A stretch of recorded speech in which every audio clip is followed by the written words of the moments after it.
여기가 위해입니다. 여기서 해전이 벌어져가지고 여기도 싹 점령을 해가지고 하여간 일어난 전투마다 아주 압승을 거둬가지고 이제 청나라가 승리를 했습니다. 시모노세키 조약을 맺어가지고 요 동그라미 쳐 있는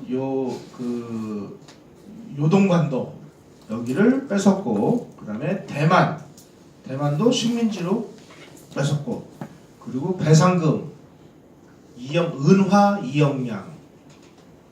2억량을 그 엔화로 환산하면은 2억 3천만 엔. 그 당시에 일본이 1년치 국가 예산이 8천만 엔이었습니다. 2억 3천만 엔, 8432. 일본 정부의 4년치 예산을 배상금으로 받았어요. 전쟁에서 이기면 이렇게 전쟁은 한 나라를 흥하게도 할 수 있고 망하게도 할 수 있는. 1년 정부에 4년치를 그냥 한꺼번에 얻었으니 땡 잡은 거죠. 자, 그런데 요동반도가 문제가 됐습니다. 러시아가 볼 때, 아니 우리가 지금 만주 일대 여기는 우리가 이렇게 먹으려고 군침을 흘리고 있는데, 응? 일본군 이 자식들이 우리가 침발해놓은 여기를 지네가 먹어? 이건 용서할 수가 없는 거예요. 그래서 러시아가 독일도 끌어들이고 프랑스도 끌어들여가지고 일본에다가 압력을 넣습니다. 그래서 여기 요동반도 다시 개원하지 않으면 전쟁이야. 전쟁할래? 토해낼래? 그러니까 일본이 그 러시아, 독일, 프랑스를 상대로 전쟁을 할 수 있는 힘이 모자라니까 항복, 그리고 일주일 만에 이 요동반도를 돌려줍니다. 물론 그냥 돌려준 게 아닙니다. 돌려주는 조건으로 3천만 냥을 더 받았어요. 그래서 일본이 청나라로부터 받은 총 배상금량은 2억 3천만 냥입니다. 아니 청일전쟁에서 말이야, 일본 군인들이 그냥 막 그렇게 피를 흘려가면서 뺏은 전리품이 요동반도인데, 이거를 외교를 잘못해가지고 이거를 홀라당 개헌해? 그러니까 청나라 청일전쟁에 참전했던 일본군 장교 하사관 100명이 열받아가지고 할복 자살을 해요. 야, 이게 알고 보니까 뭐 국제법이고 나발이고 다 필요 없구나. 국제사회에서의 정의는 오로지 힘뿐이로구나 하는 걸 일본이 아주 적나라하게 체험을 합니다. 그래서 이때서부터 일본의 국가 슬로건이 와신상담, 절치부심 이렇게 됩니다. 그래가지고 오직 힘만이 정의로울 수 있으며 국가 생존과 구원은 군사력을 통해서만이 확보된다라는 이 교훈을 얻게 됩니다. 그때 1895년 무렵에 외교의 노래라는 그 노래가 만들어져서 유행을 했다고 그래요. 내용이 좀 의미심장합니다. 유행가인데 가사가 이렇습니다. 서쪽에는 영국이 있고 북쪽에는 러시아가 있다네. 동포여 조심하라. 겉으로 그들은 조약을 맺는다네. 그러나 그들의 가슴 속에 무엇이 있는지 우리는 알 수 없다네. 국제법이 있는 것은 사실이라네. 그러나 때가 오면 기억하라.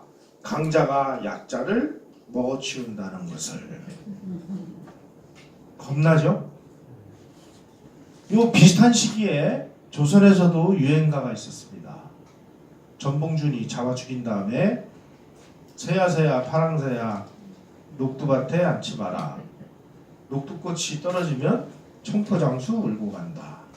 라는 노래 가사하고요, 일본 국민들이 불렀던 외교의 노래 가사하고 그 수준과 세계관 한번 비교를 해보십시오. 그래서 새야 울지 마라. 새가 안 울면 어쩌겠다는 거예요.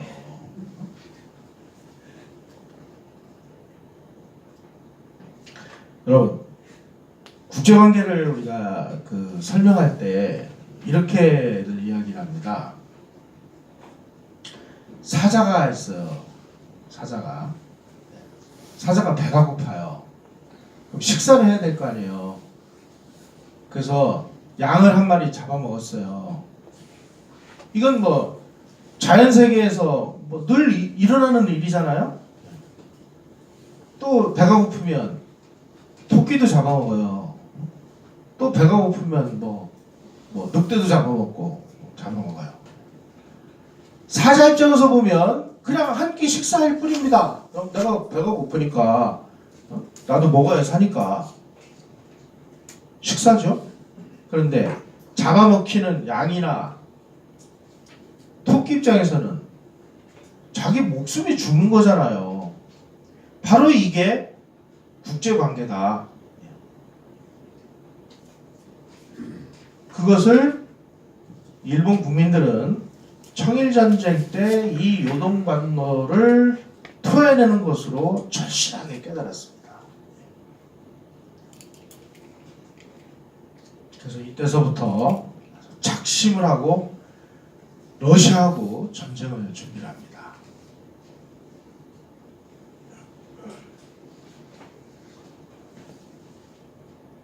자, 이렇게 일본이 러시아를 상대로 그야말로 절치부신 와신상담을 하면서 전쟁을 준비를 하고 있던 그 와중에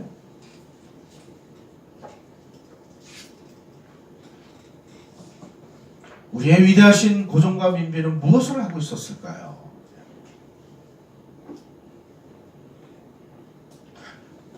그 당시 실질적인 국왕은 민비였다라는 걸 아까 말씀드렸죠. 민비가 가만히 보니까 아니 러시아의 말 한마디에 이 알토란 같은 요동반도를 그냥 깨갱하고 일주일 만에 그냥 촥 반납하는 모습을 딱 보는 순간 완전히 막 정신이 혼미해진 거야 이 여자가. 야, 역시 우리가 믿을 수 있는 나라는 러시아밖에 없구나.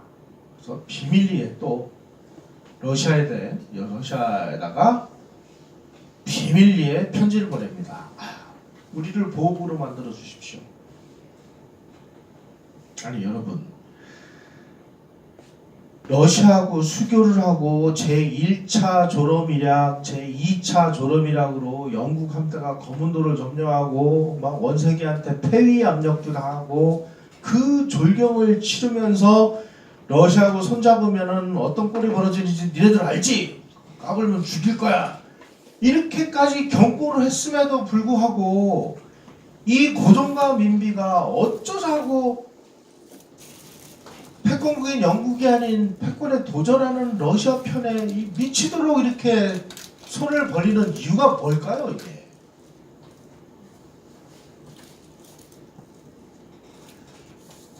아니 지금 일본이 청나라도 끌어내고 러시아하고 어떻게 이제 시베리아 철도가 만들어지기 이전에 뭔 일을 벌여서 조선을 러시아의 영향으로부터 막으려고 그 발버둥을 치면서 청일전쟁을 일으켜서 간신히 이겨놨는데 러시아의 압력으로 이 요동반도를 반납하는 걸 본 이 고종과 민비가 러시아를 또다시 끌어들였으니 자, 일본 입장에서 뭘 어떻게 할 수 있겠어요? 그 당시에 일본은 아직 러시아하고 전쟁을 할 수 있는 준비가 안 돼 있는 상황이었습니다. 그러니까 낭인이라는 자객들을 보내가지고 민비를 시해하는 사건을 일으키죠. 우리가 역사를 막 공부를 하고 우리 드라마라든지 영화라든지 뭐 모든 것을 통해서 막 을미사변, 뭐 천인공노할 일본의 만행, 뭐 일본 낭인 뭐 술 취한 채 뭐 민비 살해, 뭐 명성황후로 추정 해가지고 막 뭐 명성황후를 막 디립다 띄워놓고 뭐 일본 천인공노할 놈들 뭐 어쩌고 좋아요. 천인공노할 짓을 했죠 일본이. 아니 한나라의 궁궐에 쳐들어와가지고 말이야 왕비를 막 칼로 찔러 죽이고 그 시체를 막 불태워버리고 뭐 일부 기록에는 뭐 죽인 다음에 뭐 강간을 했느니 뭐 모르겠어요. 그건 뭐 아직은 뭐 확정된 게 아니지만 뭐 이런 못된 짓을 한 건 사실이에요. 정말 나쁜 놈들이죠. 그 때문에 일본이 아주 국제적으로 상당한 코너에 몰린 것도 사실이고. 하지만 민비는 왜 시해 당했을까? 왜?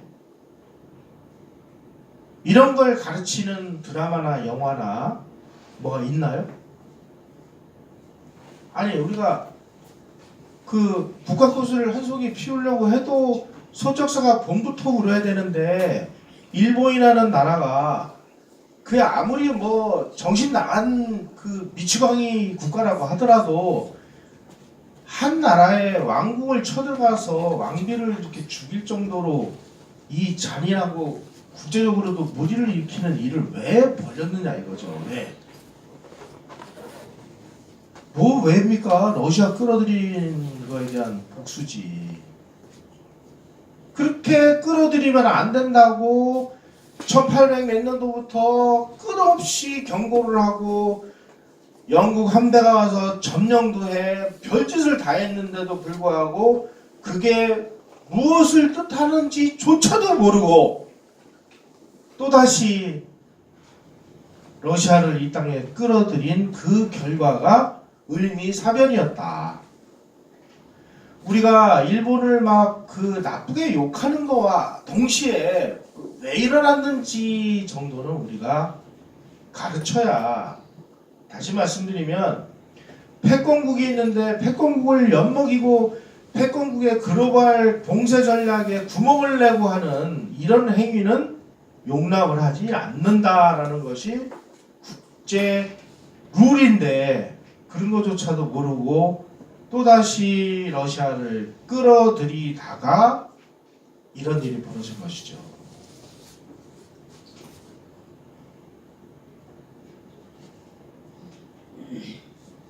자, 일본이 민비를 시해하는 것으로 도전을 했어요. 그런데 러시아 입장에서 보면 러시아도 지금 이제 이 자식들하고 한 방에 막 일본을 이제 패야 되는데 아직 그 시베리아 횡단철도가 완성이 안 된 겁니다. 러시아도 지금 전쟁을 할 수 있는 준비가 안 돼 있어요. 그러니까 참아야지 하고 참으면 그는 그 열강국이 아니죠. 뭘로 대응하느냐? 민비시해라는 도전에 고종의 아관파천으로 응전을 한 겁니다. 이게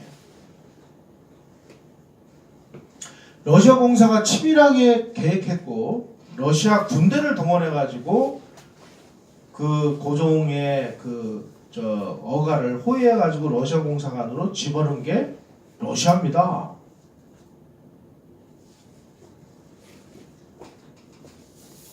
그런데 지금 뭐 이렇게 해서 무슨 아관파천의 길을 복원을 한대요.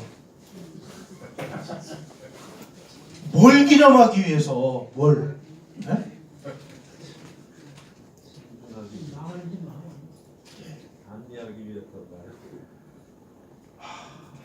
참 역사 기록에 의하면요, 일개 한 나라의 국왕이 궁녀의 가마를 타고 궁녀 복장으로 갈아입고 궁녀 복장으로 궁녀로 변장을 하고 러시아 공사관으로 탈출한 것이 아관파천의 핵심 본질입니다. 한 나라의 국왕이 그렇게 오매불망 일본 공사관으로 토낄까 미국 공사관으로 토낄까 고민하던 중에 급기야 러시아 공사관으로 토껴가지고 거기서 1년이 넘도록 통치를 한 것이 아관파천인데 그게 뭘 그렇게 자랑스러워가지고 그런 그 길까지 보고를 하냐 이거예요. 이쯤 되면 고종과 민비 이런 사람을 욕하기 이전에 지금 우리도 미친 거 아니에요? 네? 우리가 100몇 년 전 우리 선조들 정말 병신 같은 짓 했다라고 하면서 지금 우리가 하는 짓은 그놈들보다 더 병신 같은 짓을 하고 앉아 있으니까 예. 아니 이거 뭘 어쩌자는 거예요 그게.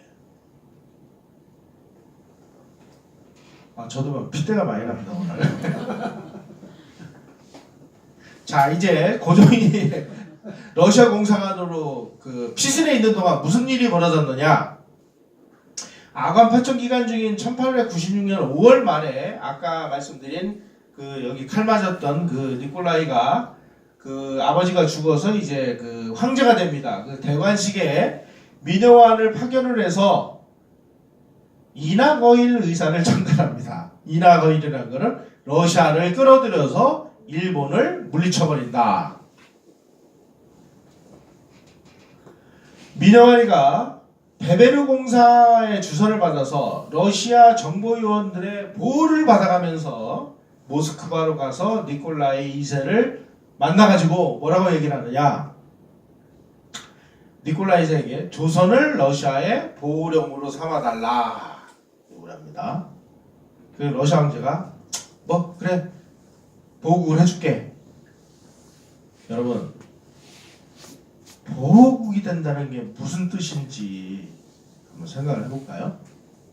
일본이 1905년 을사보호조약을 체결을 해서 을사보호조약을 체결한 다음에 우리의 외교권을 가지고 가고 그 다음에 조선 통감부를 설치를 해가지고 조선 통감의 명령하에 조선의 각 행정부처 거기에 전부 일본인 고문들이 197명이 배치가 됩니다.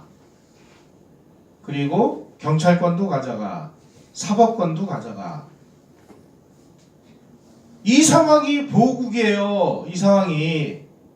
다시 말씀드리면 이 니콜라이 2세에게 조선을 러시아 보호령으로 삼아달라라고 얘기한 것은 우리를 잡아주세요 라고 얘기한 거예요. 그런데 우리는 뭐 을사보호조약, 뭐 이토 히로부미, 이완용, 을사오적 이런 사람들은 막 그렇게 막 물고 뜯으면서 아니 얘는 왜 아무 얘기도 안 해요?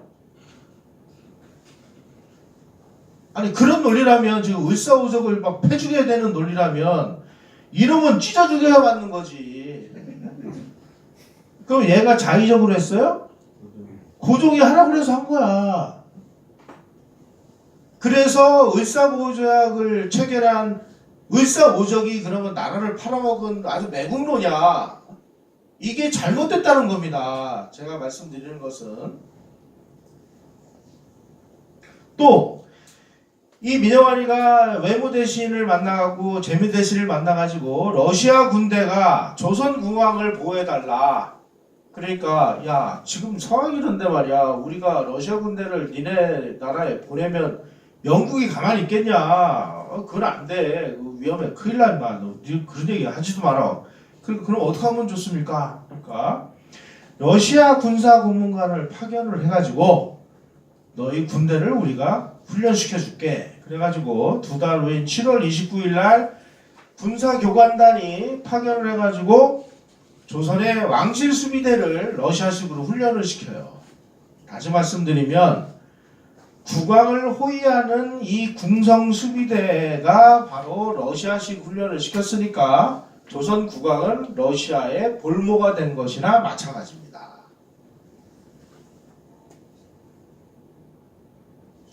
자, 그 다음에 이제 막 그 신하들이 아니 이게 뭐 국왕이 말이야 남의 나라 공사관에 가서 1년이 넘도록 이렇게 통치한다는 게 말이나 되느냐. 황궁하십시오. 막 아주 압력이 거세니까 어쩔 수 없이 뭐 지가 돌아오고 싶어서 돌아온 게 아닙니다. 뭐 신하들의 이제 등살에 떠밀려 가지고 그 아관 파천에서 돌아온 다음에 대한제국을 선포하고 황제에 올라요. 이 좌빨학자들은 이걸 보고서 그냥 막 흥분해 가지고 야 우리가 막 황제를 선포하고 황제정 즉 제국을 선포했으니까 이거는 우리의 독립의식을 세계 만방에 떨친 거 아니냐. 야 고종은 계명군주다 말이야.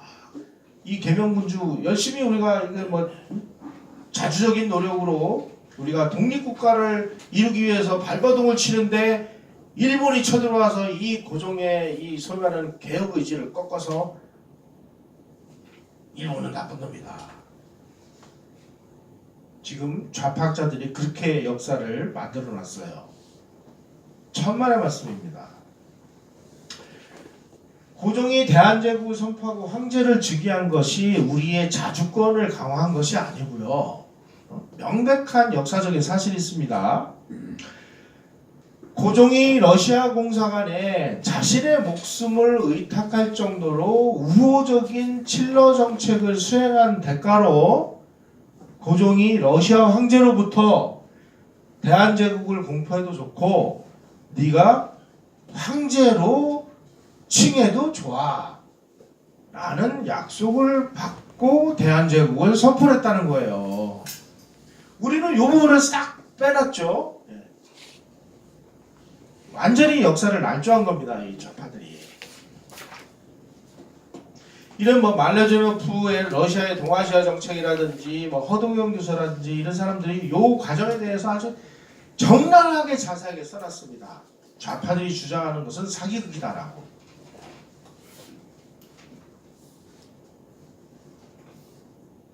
자, 그 당시에 이 조선의 그 궁정이 얼마나 러시아판이었는지 요게 러시아 황제의 그 정복입니다.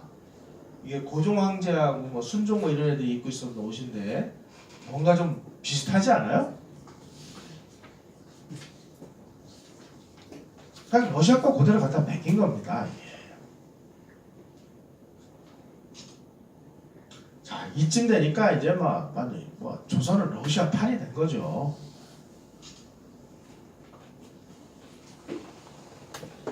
자, 그런데 여기서 일이 한번 벌어졌습니다.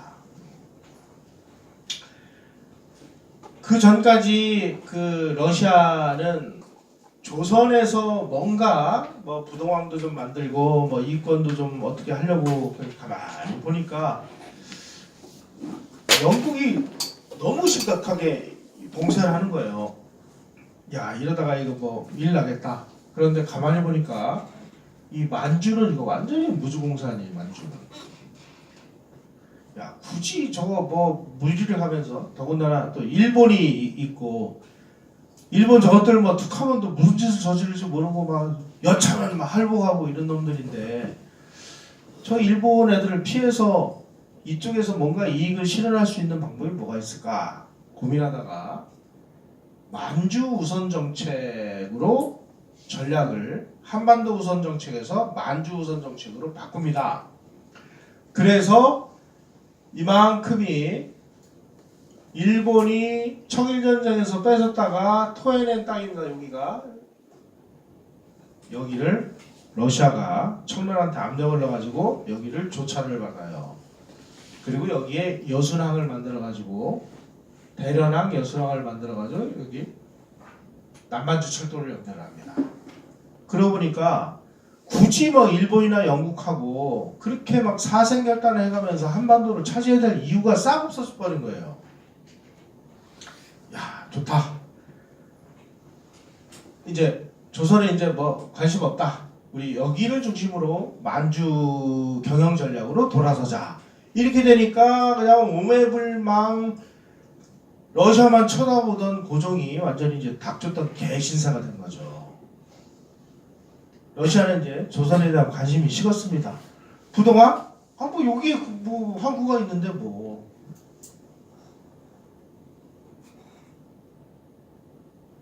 자, 이 상황에서 이 중국에 이제 너무나 많은 외세들이 들어와서 중국의 이권을 막 뜯어먹고 뭐 영국, 미국 뭐 할 것 없이 그냥 아편 팔아먹고 이권 뺏어가고 별짓을 다 하니까 이제 청나라 민중들이 이 외세에 저항하는 의연한의 난이 일어났습니다. 그래가지고 막 기독교 선교사를 잡아 죽이고 막 난리가 나니까 연합군을 편성을 해서 그 연합군들이 의연한의 난을 진압을 합니다.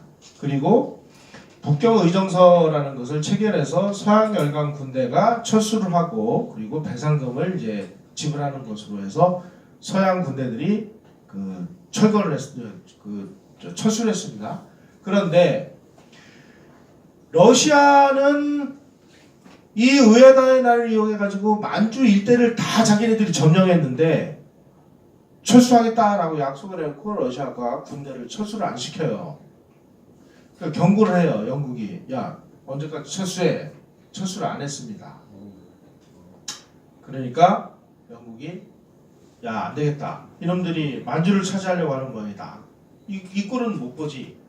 1902년 1월 30일 날 영국이 일본하고 동맹을 맺습니다.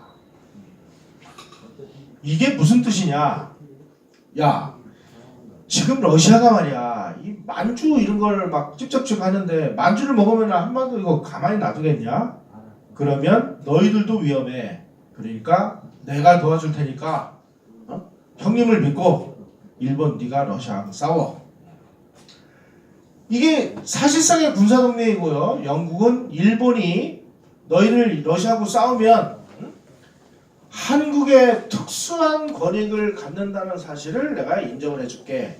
다시 말씀드리면 러시아를 꺾은 다음에 한국은 니네가 가져. 이렇게 허가를 해줬다는 거예요. 이게 이제 그 영일 동맹이라는 겁니다. 잠깐 쉬었다 할까요? 네. 쉬었다가 12시에 시작하겠습니다.